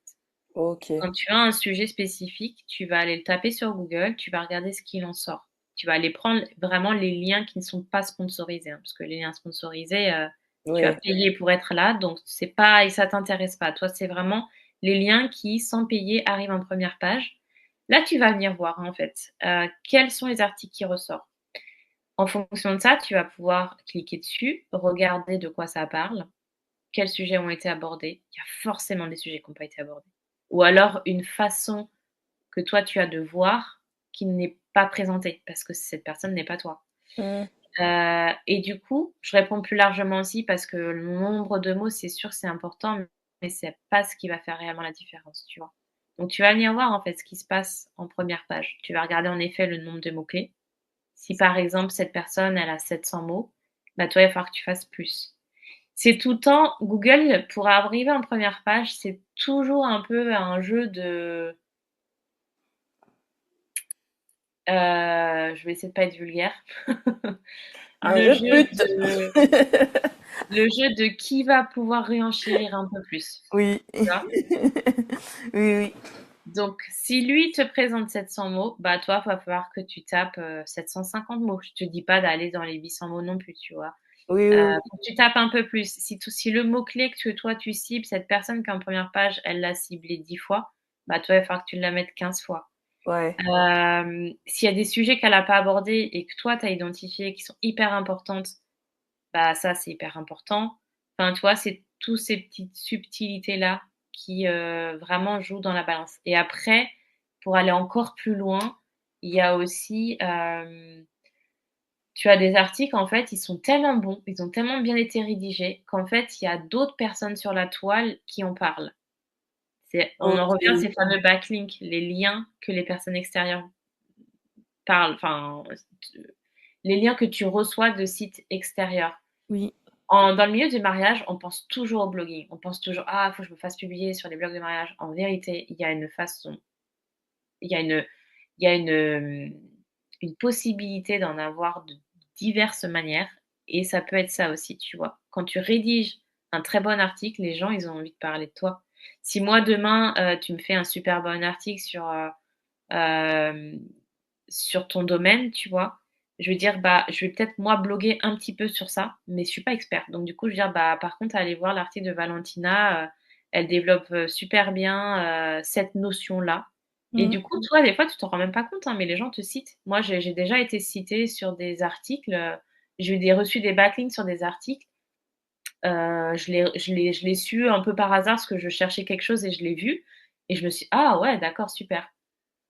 Donc ces liens-là, enfin les premiers sites qui sont en première page, des fois, ils peuvent avoir ça aussi, tu vois? Ces backlinks que toi, en jeune article, des fois, tu n'as pas. Donc bon, voilà, j'ai pas envie de trop assommer les gens parce qu'il y a pas mal de choses à savoir, Ouais. mais en réalité, ça va un peu plus loin que les mots, tu vois? Oui.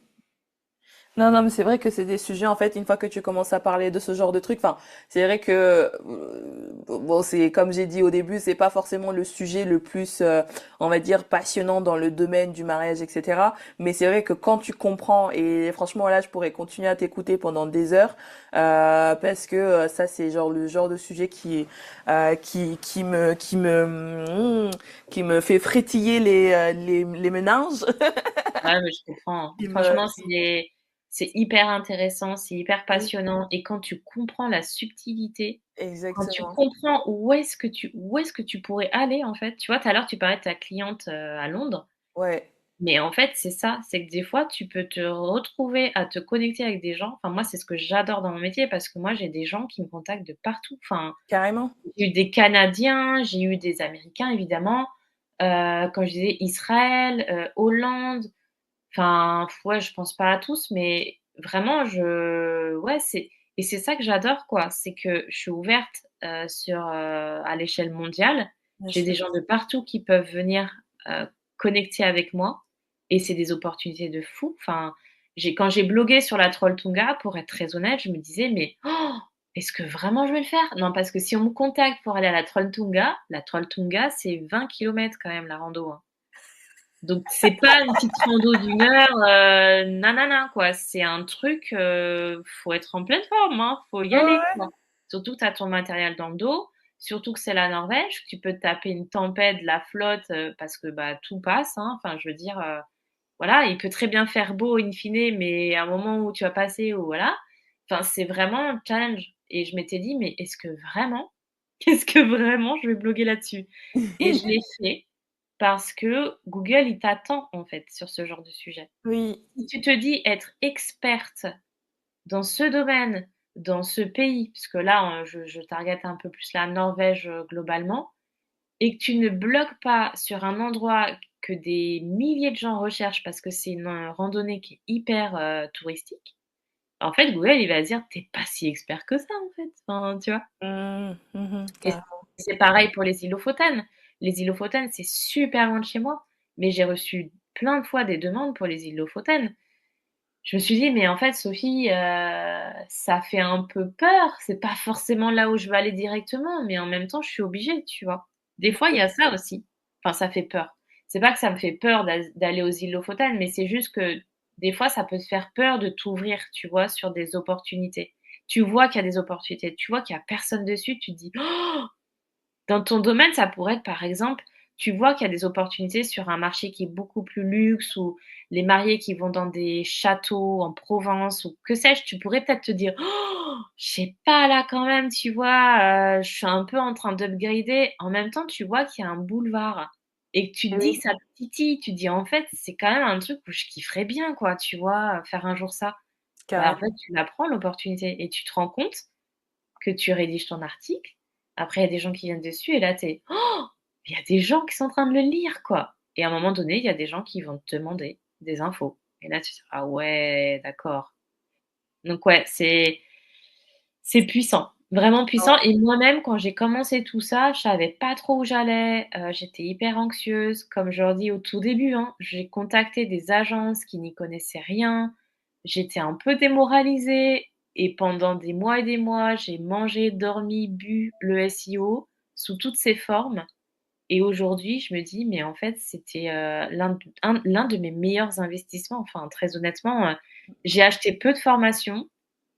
Toutes celles que j'ai fait avec le SEO, je trouve qu'elles étaient toutes hyper enrichissantes à leur niveau et mon site web, bah, voilà, comme j'ai dit tout à l'heure, je suis pas, tu vois, je risque de tout reset et de refaire un nouveau alors que oui, il est tout à fait potable, que oui, il me permet, d'avoir des demandes, il me permet de signer mes clients, mais j'ai encore envie de pousser la machine parce que je sais que je peux encore aller beaucoup plus loin, tu vois? Donc c'est Carrément, carrément. passionnant. Bah, Franchement, j'ai hâte de voir ton nouveau site, en tout cas. bah, alors il va pas être sorti tout de suite, mais ouais, dans mon objectif, j'aimerais bien qu'en septembre, il soit finalisé parce que, en général, moi, c'est un peu là où ça commence à vraiment s'activer, quoi. Oui, Septembre, avril, c'est un peu ma période, donc ouais, l'été là, bon, je vais avoir pas mal de choses à faire, mais je pense que ce sera la meilleure période aussi pour que je réfléchisse à ça. Mais c'est un peu stressant parce que ouais. j'ai poussé la chose, donc voilà, ça va être encore des partis pris. Comme quand j'ai décidé de ne parler que development, sur mon site web, ben, j'ai eu très peur parce que je me dis: «Je vais me fermer des portes». C'est sûr et certain, je me ferme des portes, je le sais, hein. Mais en même temps, c'est ce que je veux faire, donc tu vois? Non, mais Je carrément. pense que des fois, faut pas avoir trop peur de se fermer des portes. Non, mais carrément, bah, là, tu vois, par exemple, moi, ça fait des années que j'ai peur de changer de nom. Et en fait, je me dis pourquoi je l'ai pas fait avant. Donc là, maintenant, je pense que j'attendais aussi de changer de nom et d'emprunter mon nom. Et je pense que là, je me sens presque prête à aller sur, je délègue cette partie site internet. Je pense que la prochaine fois que je refais la refonte de mon site, ce sera par quelqu'un parce que bah déjà c'est fatigant, ça prend du Ouais. temps. Mmh. Et là, tu vois, maintenant que j'ai eu cette opportunité avec cette mariée-là d'aller faire un essai jusqu'à Londres, je me dis demain, ouais, demain, pourquoi Ouais, pas? allez, Allez, allez. demain, demain, on va à Hawaï faire l'essai. Non, Allez! mais Ouais. tu vois, j'ai envie de pousser encore plus loin, et pour aller plus loin, bah il me faut quelqu'un de pro. Ouais. Et je peux plus me permettre de continuer à faire du fait maison. Mais en attendant, le fait maison, bah jusqu'à présent, c'était du fait maison, et c'est ce qui m'a permis d'avoir cet essai à Londres. Donc pour toutes les personnes qui nous écoutent, c'est tout à fait possible. Il suffit juste de se libérer du temps et être curieuse et de se faire aider par Sophie, du coup pour le SEO. Et j'aurais une question avant de passer aux questions signatures quand même. Si tu pouvais me dire s'il y a une chose dans ta forme, dans ton programme justement, qui a aidé une de tes clientes, mais que à laquelle tu t'attendais pas, quelque chose qui a pu les aider, mais que tu t'attendais pas à ça. Hem, alors c'est un message que j'ai reçu la semaine dernière, donc ça reste assez frais dans ma tête. C'est une wedding planner avec qui je travaille en ce moment, du coup, sur un accompagnement, personnalisé et c'était assez touchant parce que, pour refaire le petit contexte, en fait, au tout début, justement, quand je l'ai eu, Justement, ça a été ça, en fait. Elle m'a donné son site et elle m'a dit: «Allez, fais du SEO avec ça» et hem et c'était pas possible, en fait et ça a été très dur parce que je pensais que même que j'allais potentiellement la perdre, hein, parce que, bah, c'est dur de dire à quelqu'un, «Tu viens de sortir ton site, mais je peux pas faire du SEO». Tu vois? On en revient un peu à ce que je disais tout à l'heure Oui. et en fait, elle m'a fait confiance et ça a été, c'est une très belle, collaboration qu'on a en ce moment et elle m'a dit, tu vois, ça fait quelques mois qu'on travaille ensemble, elle m'a dit là dernièrement qu'elle ne se rendait pas à quel enfin, elle me disait qu'en fait, elle avait une autre vision complète de son marketing et de sa com, qu'elle n'avait jamais pensé qu'on pouvait pousser les choses à ce point-là. Et qu'en fait, elle était super reconnaissante bah, que je lui ai ouvert les yeux, tu vois, sur ça. C'est beaucoup de points qu'on a parlé aujourd'hui, hein, Oui, dans le podcast justement, mais c'est cette ouverture d'esprit sur, un site web, c'est pas qu'un site web, tu vois? bien sûr. Cette ouverture d'esprit sur, le fait de pousser vers le marketing. Pourquoi bloguer? Pas bloguer pour bloguer, en fait, faut être intelligent dans sa stratégie, il faut réfléchir et tout ça, en fait, elle était hyper reconnaissante je sais pas pourquoi sur le moment ça m'a surprise parce que je pense que je me rendais pas compte à quel point, en effet, cet accompagnement, il est quand même poussif, tu vois? Mmh. Je me rendais pas compte à quel point je dépassais même des fois le SEO. On est vraiment dans du, bah, accompagnement 100 personnalisé, c'est ce que je dis depuis des mois, mais je me rends compte que ce que je dis, c'est vrai, en fait, tu vois? Qu'il y a vraiment, c'est vraiment adapté, quoi. Je fais pas du copier-coller, l'un sur l'autre, enfin, je m'intéresse vraiment à la personne, je m'intéresse vraiment à ce qu'elle veut par-dessus tout et je réfléchis dans ce sens-là, tu vois? Donc c'est Mmh. du brainstorming vraiment en one one et c'est hyper intéressant, hyper percutant donc ouais, j'étais super contente qu'elle me le dise parce que, bah, ça confirme que c'est là où il faut que je sois, quoi et que je pense qu'il y a beaucoup de gens qui sont dans cet état-là un peu, tu sais, de: «Oh, je sais pas trop comment faire, par où prendre le morceau, tout le monde est sur Insta, faut que je sois sur Insta et mon site web, bah, en fait, je sais pas». Enfin, tu vois? C'est normal, on est tous passés par là, même moi, hein, la Sophie, d'il y a pas très, très longtemps parce que mon site web, je l'ai bossé vraiment, voilà, ça fait 2 ans, quoi, tu vois? Il est pas non plus, très vieux. Bah, moi, il y a 2 ans, j'étais même un peu là, tu vois? On parle de marketing, de com. Moi, j'avais l'impression qu'à part Insta, j'allais rien pouvoir faire d'autre. Enfin, tu sais, je vise des gens à l'international, en fait. Donc, moi, le bouche à oreille, tu oublies.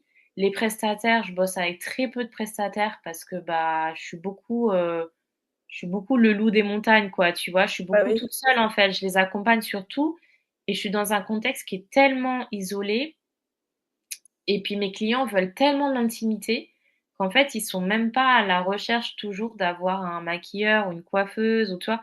Le seul prestataire des fois que je pourrais avoir, ben, ils en veulent même pas trop, quoi. Donc c'est pas OK. non, mais c'est pas un mal, hein, tu vois? Non, je J'aime rigole. vraiment Mmh. même des fois cette simplicité et c'est OK. Je pense qu'il y a pas de voilà, c'est pas grave. Mais voilà, mais du coup, c'est vrai que ça complexifie vraiment bah, le truc de mon côté parce que je suis hyper isolée, quoi. Donc Bah oui, oui, oui, oui, tu peux pas avoir des recommandations. En plus, souvent c'est un photographe qui va pouvoir recommander une coiffeuse maquilleuse que l'inverse en général. Donc là pour le coup, et est-ce que ils ont des wedding planners? Même pas, je pense, parce que non, il y en a très peu des wedding planners en Norvège et puis, bah, plus j'avance dans le business et plus je comprends pourquoi, en fait. Déjà la Norvège en elle-même, c'est des les Norvégiens sont des gens qui aiment beaucoup la simplicité, Hmm, ils sont très tradition, ils aiment beaucoup faire les choses par eux-mêmes et même s'ils gagnent très bien leur vie, c'est des gens qui, ne vont pas forcément vouloir dépenser trop d'argent, bien dans sûr. le mariage. Je dis pas, il y a toujours des exceptions évidemment, mais je pense que s'ils veulent, tu vois, le mariage un peu de luxe, destination, chose enfin, ouais, ils vont aller vers la destination, tu vois? Ils adorent l'Italie, par exemple Ah bah et ça. d'ailleurs, c'est pour ça que la plupart des wedding planners en Norvège, c'est rigolo, mais elles ont la destination, tu vois? Elles sont, aussi en Espagne ou en Italie. Elles ont compris, en fait, hein. Elles ont Oui. compris que les clients qui allaient faire appel à la planification, ça allait être souvent quand même des clients qui allaient avoir besoin d'un peu plus. Donc c'est un marché qui est un peu compliqué et en plus de ça, on est sur un pays qui est très complexe, géographiquement parlant. Est-ce C'est-à-dire que c'est un pays qui est très nature, qui est très, très, très, très étendu et c'est difficile de trouver l'information. Tu vois, par exemple, tu dis: «Je veux faire un mariage», je sais pas, un endroit qui est pas trop connu en Norvège. Bon, par exemple, là, j'ai des clients, ils veulent aller à Balestrand, ça va parler à personne, hein, mais c'est un village qui est très peu touristique. Mhm. Ils ont dit: «OK, on va aller là-bas» parce qu'ils ont eu un gros coup de cœur sur un lieu. C'était leur un peu la clé de voûte, tu vois, de leur, mariage. Ils voulaient vraiment miser sur le lieu et du coup, moi, à côté de ça, il faut que je gravite, tu vois? Que je trouve, ces fameux prestataires, ces fameux lieux et c'est vraiment complexe. C'est vraiment complexe. Mais c'est moi, j'adore faire ça et puis bon, je maîtrise un petit peu la langue, donc je peux quand même parler le norvégien parce que mine de rien, même si les Norvégiens adorent parler enfin non, ils adorent pas parler l'anglais d'ailleurs. C'est ça le truc, c'est qu'ils adorent parler leur langue, tu vois? Ils Mm. parlent très bien l'anglais la plupart du temps, mais ils vont préférer qu'on leur parle en norvégien. Tu vois, il y a toutes ces petites choses, en fait, qui font que ça rend assez compliqué, le mariage en lui-même, je pense qu'il est très, ouais, il est assez complexe à aborder, quoi. Hmm. Pour la faire courte, hein. Pour la faire courte, oui. C'était quoi ma question déjà? Ouais, c'est ça. C'était quoi la question? Ouais. Est-ce que tu as encore quelques, genre cinq minutes encore devant toi ou pas? Oui, vas-y, je t'en prie. Allez, pour qu'on fasse les questions signatures, je pense que là, si je continue, là, on pourrait continuer encore des heures, mais du coup, on va aller aux questions signatures de l'épisode pour en revenir un petit peu à ton parcours, etc., machin. Donc, la question que j'aime bien aussi poser, c'est parce que moi, la naissance de ce podcast, c'est une redirection suite à un échec. Donc, j'aime bien aussi poser la question. Quelle a été ta plus grande réussite justement dans tout ton parcours entrepreneurial, etc., ou même hors entrepreneuriat, ta plus belle réussite, mais aussi ton plus grand échec entre guillemets, mais plutôt leçon et qu'est-ce que tu en as tiré comme leçon justement? OK, intéressant. Hem, alors, quand on parle d'échec, j'ai souvent ce truc qui me revient, c'était plutôt, heu ouais, bon, je pense que j'en ai déjà parlé, mais bon, c'est pas grave. Comme quoi c'est encore là, hein. J'ai travaillé dessus, mais le fait d'avoir, dû repasser, 2 fois mon bac scientifique.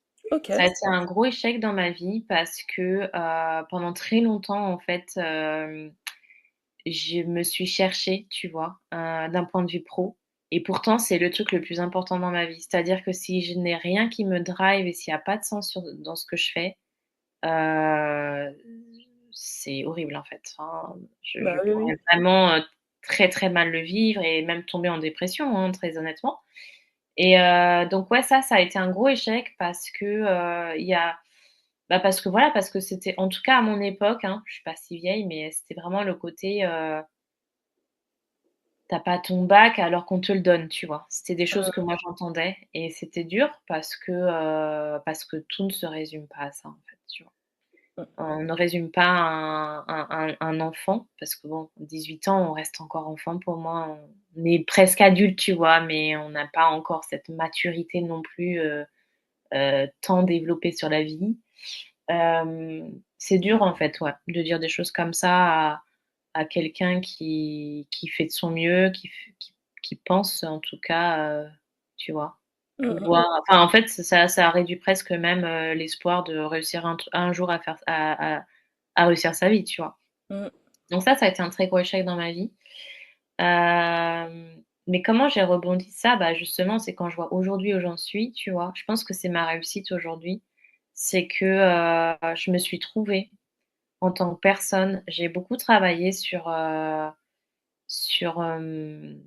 sur ce que je voulais justement, sur mes valeurs, tu vois, j'ai fait beaucoup d'introspection sur ma vie, le fait que je m'expatrie, ça chamboule beaucoup de choses aussi parce que tu te déracines complètement, en fait.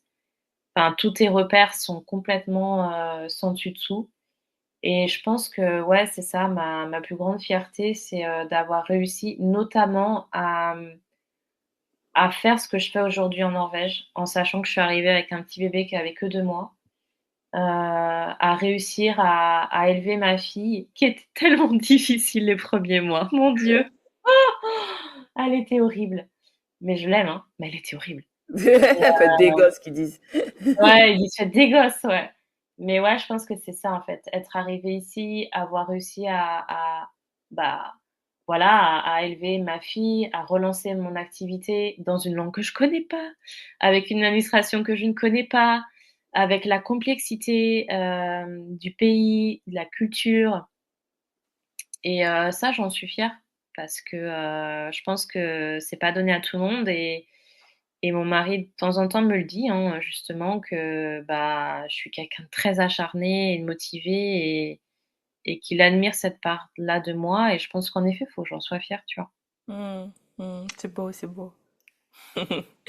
Et si tu devais donner un conseil là à quelqu'un qui nous écoute, pour revenir un petit peu à ton domaine d'expertise, si tu avais genre 1 à 3 conseils à lui donner, à mettre en action là tout de suite dès aujourd'hui pour optimiser son site internet, qu'est-ce que tu lui dirais de faire si elle a un si à part créer ton site internet, mais si elle en a déjà un, qu'est-ce que tu pourrais lui conseiller? Bah, moi, je pense que déjà, il faut vraiment se focus parce que depuis tout à l'heure, enfin, tout ce podcast, c'était parler du SEO, mais il y a quand même une notion, c'est savoir si c'est quand même fait pour soi.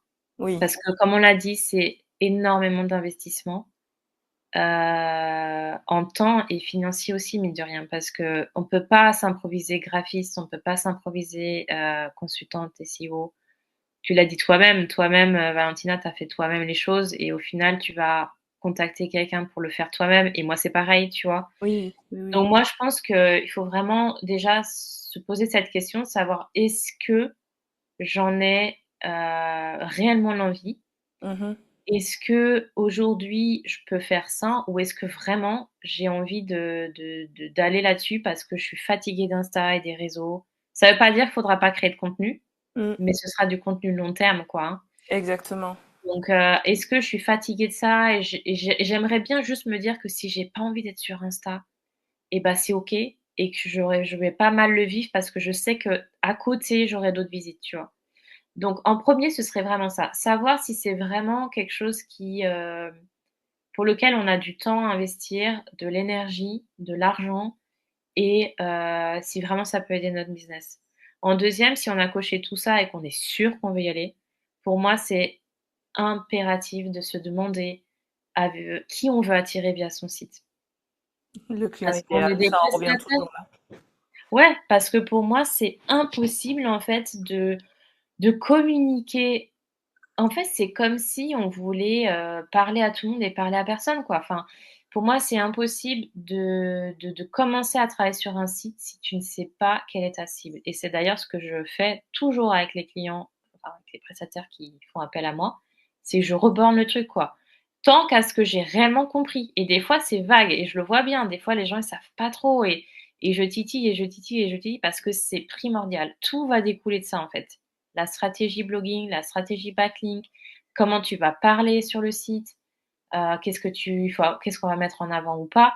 Donc, si par exemple, comme j'ai dit tout à l'heure, tu es maquilleuse, mais tu fais, maquillage wedding, mais tu fais aussi, je sais pas moi, des émissions de télé ou du cinéma ou des événements, bah, pose-toi la question: «Qui j'ai envie d'attirer le plus? Est-ce que j'ai un pourcentage à donner? Est-ce que je veux que ça soit 60 mariage, le reste en événementiel?» Tu vois, ces questions-là, en fait, sont hyper importantes pour moi. Vraiment savoir à qui tu veux parler, qui est ton client cible, ton persona. Et en troisième, et ce sera, du coup, bah, mon dernier, c'est, bah, se faire bien accompagner, mais c'est vrai que c'est un peu bateau, quoi. Parce que comment savoir si on se fait bien accompagner? Mais je pense que c'est surtout avoir des questions en tête qu'il faut que tu poses, en fait, au prestataire avec qui tu veux travailler ou suivant la solution que tu vas vouloir engager. Si tu veux déléguer les choses avec un graphiste, bah, il y a des questions à lui poser du genre, sur quel support est-ce qu'il travaille? Est-ce que c'est un template, est-ce qu'il va coder son template ou pas? Moi, je recommande vraiment à ce qu'il n'y ait pas de codage derrière parce que si justement tu veux que quelqu'un reprenne derrière le lead parce que pour une raison X ou Y, c'est impossible, il faut presque reprendre une copie, quoi. Enfin, c'est très, compliqué. Je recommande aussi, bah, voilà, de demander, en fait, quel est un peu son niveau en SEO. Est-ce qu'il va l'aider à, cibler son client? Est-ce qu'il va l'aider avec les textes? Les textes, c'est hyper dur. Un graphiste, c'est pas vraiment sa mission, mais il y en a certains qui sont vraiment investis dans la cause et qui vont, aussi, comment dire? Faire payer un petit truc là-dessus, mais pour moi, c'est primordial. Et peut-être le plus et le bonus même, ce serait d'engager un peu les 2 en même temps, tu vois? Tu dis: «Bon, bah, tu as ton graphiste, est-ce qu'à côté de ça, tu pourrais pas, engager, peut-être, la personne qui fera le SEO et au moins pour qu'elle suive en amont et que tu sois sûr que tout soit OK et que tu aies pas de mauvaises surprises», tu vois? Donc voilà. Mais comme je l'ai dit, je vais rédiger un article là-dessus, prochainement, sur justement les questions à poser à un graphiste. Je vais parler aussi des plateformes, lesquelles, sont intéressantes pour le SEO en tant que prestataire de mariage. Je vais essayer d'aborder un peu toutes ces questions parce que je sais qu'il y a beaucoup à dire et que c'est vraiment, déstabilisant quand on se lance. Mais, voilà, en tout cas, vous n'êtes pas seul.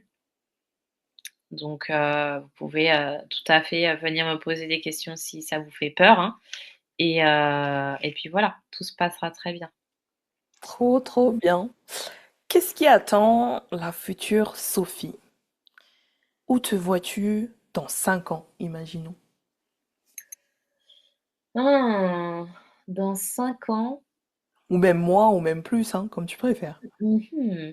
Et ben, honnêtement, je me suis surprise l'autre jour, mais je serais pas étonnée que dans 5 ans, je me markete en dehors de la Norvège. Oh, ok. Oh oh, comme tu dis, oui. Oh, et tu as déjà une idée du lieu ou... J'aimerais rester, sur le nord, l'Islande et l'Écosse. Ça me plaît beaucoup, ça reste aussi dans mon style.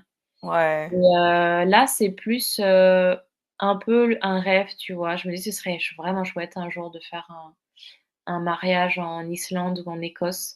Après, il y a beaucoup de concurrence et c'est pas quelque chose sur lequel j'ai envie de me positionner, dans l'immédiat. Mais je me dis: «Pourquoi pas?» en fait, ma fille, elle grandit. Moi, je me dis que, bah, il y a pas de limite, dans les rêves, tu vois? Pourquoi pas? nous sommes notre propre seule limite. C'est ça. Bref. Mais voilà, après, j'ai conscience que ça va être beaucoup de travail, encore marketing parce que il faut vraiment faire ses preuves, en fait. Pourquoi t'engager toi qui viens de Norvège alors qu'il pourrait très bien trouver quelqu'un sur place, tu vois? Oui, mais pourquoi engager Valentina qui vient de Grenoble pour un mariage à Castres?